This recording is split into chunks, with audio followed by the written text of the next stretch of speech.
Tani të lëshuës të zërë diasporës kom klasin të kom edhe shkelzen jusaj pronar i Petrol Company.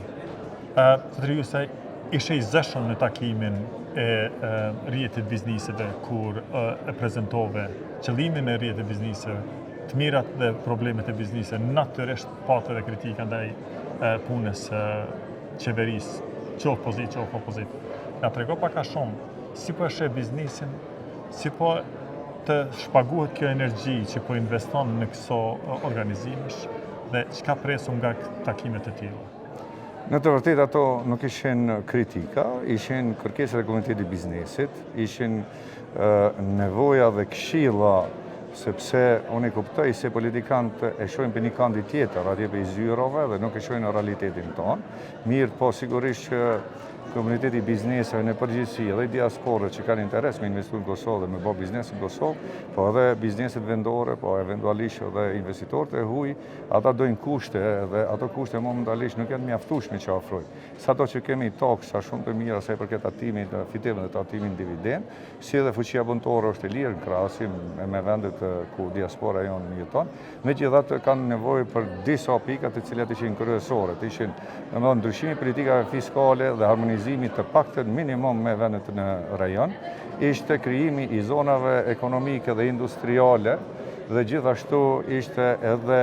studimi i tregit të punës dhe përgatitja profesionale, do me thoni i punëtorëve për tregun e punës, sepse ne po krijojmë shumë kuadra të ndryshëm, të cilët nuk janë profesional dhe mu as pak nuk e mbyn në një pompë benzines, në një restoran, në një market, ose në gjajshëm, ose në ndërtimtari, dikush me diplom fakulteti, po më dikush profesional që është përgatit, është trajnu edhe është diplomu në profesionin që do ta ushtron. Tu marrë parasysh gjitha që i thetë, çka është diçka si ju si biznes, çfarë forme të komunikimit keni pas në vazhdimsi ju me sa ditë veproni në Kosovë? Po.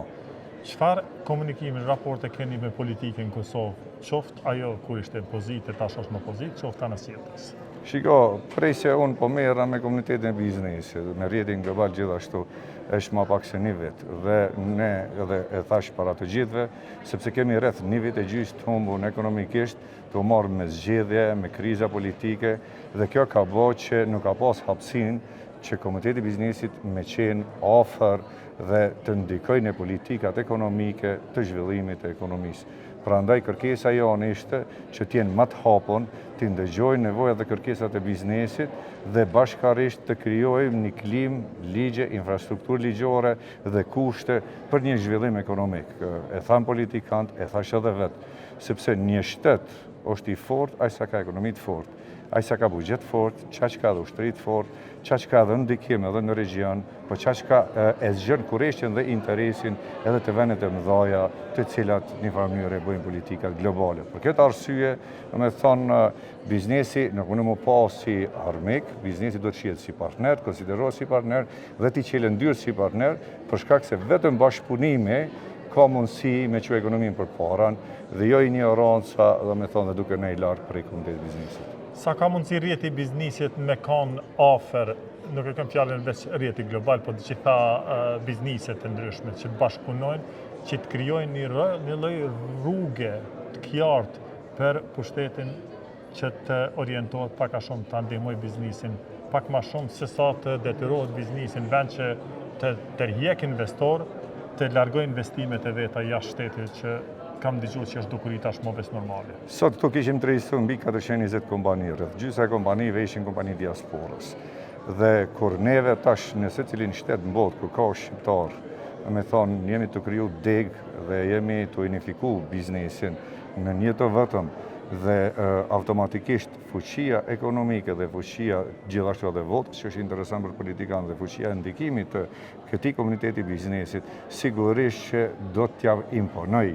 me thonë institucioneve që të dëgjohet zëri i komunitetit biznesit dhe sigurisht që përfitimi do t'jetë sepse rritja e ekonomisë vendore është përfitim për ata vetë, është përfitim për të gjitha bizneset që operojnë në Kosovë, është përfitim për qytetarët e Kosovës, sepse ngritja standardit jetesës automatikisht e ndryshon qasen, sepse na kemi dëshmi që mbi 300.000 për shembull kanë shkuar në një periudhë, shkojt kanë migru në periudhën mas lufte, le ata që kanë ikë në luftë, dhe Kosova për mbi 2 milion tash ka rreth 1.6-1.7 milion rezident, ndërsa kur vjen puna i kemi të regjistruar mbi 2 milion votues, me thonë për këtë arsye janë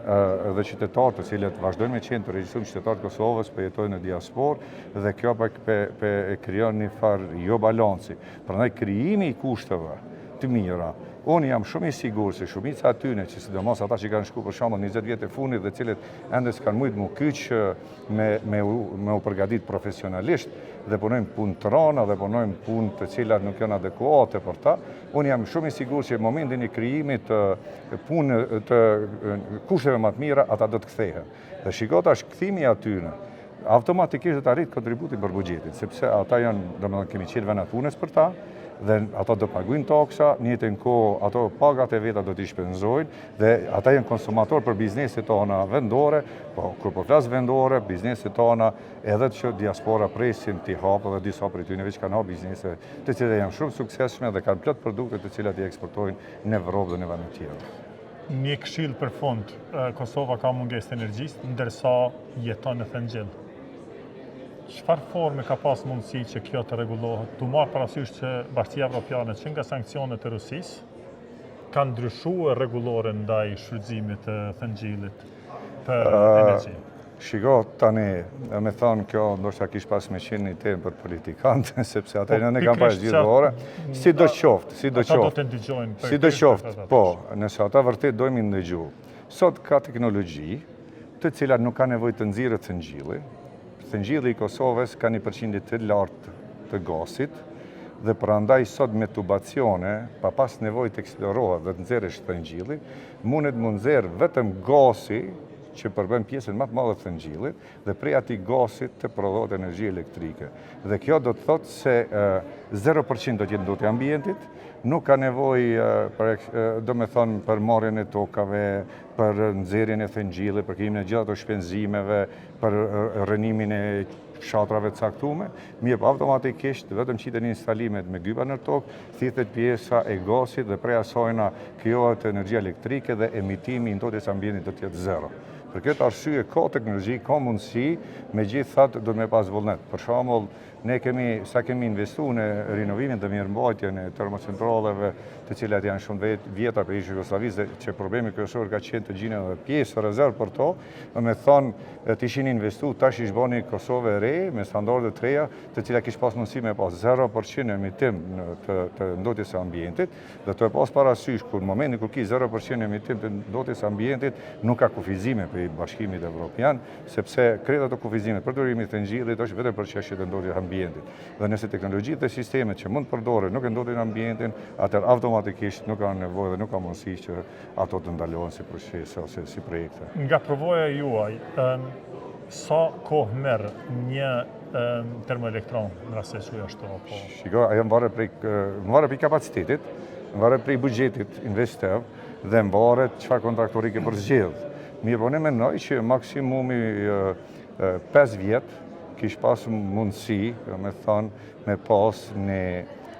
termocentral i cili e kish stabilizu Kosovën dhe pastaj mundësia për rritjen e kapacitetit që me pas mundësi edhe me eksportu. Kur ki e lek, bon lek. Absolutisht. Shiko, Kosova ka dhe një tjetë, ka rreth 300 ditë të diellu, mrena 350 vitit, dhe kjo e bën atraktive edhe për çështjen e energjisë solare, unë e përcjella edhe tek politikanët, sepse duhet të shiqojnë procedura burokratike për licencimin edhe për domethënë pajisjen e dokumentat e nevojshëm për investim në energjinë solare, për shkak se momentalisht janë procedura shumë të komplikuara dhe shumë të zorshme për të plotësuar. Shkurt fare, si e shef orientimin e biznesit tuaj personal këtë rast Petrol, kompaninë,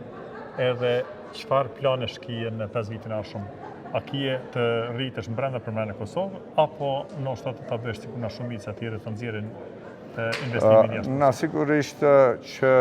do të kemi prezencën edhe jashtë ka Kosovës. Kjo nuk është me qëllim e nxjerrë investime. Na kemi objekte në për regione më lartë që mundemi marrë me qëra me shfrytëzu dhe profitin do të bëjmë në Kosovë, do të investojmë në Kosovë. Kjo nuk do të thotë që na do të abortim investimin atje. Na do të investojmë për, do me thonë, mjaftueshëm sa për kriju mundësi të zhvillimit e biznesit në kushte normale, mirë po sigurisht që të gjitha profite që mund të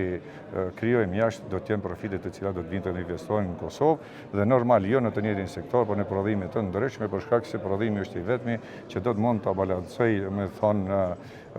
eksport dhe importin, të cilën kemi një deficit rreth 6 miliard dhe që mund të arrijë GDP-n të cilën kemi më të momentarisht. Unë të përgëzoj edhe herë për krahjen, për punën edhe për suksesin. Faleminderit, kënaqësi. Faleminderit tani. Faleminderit tani.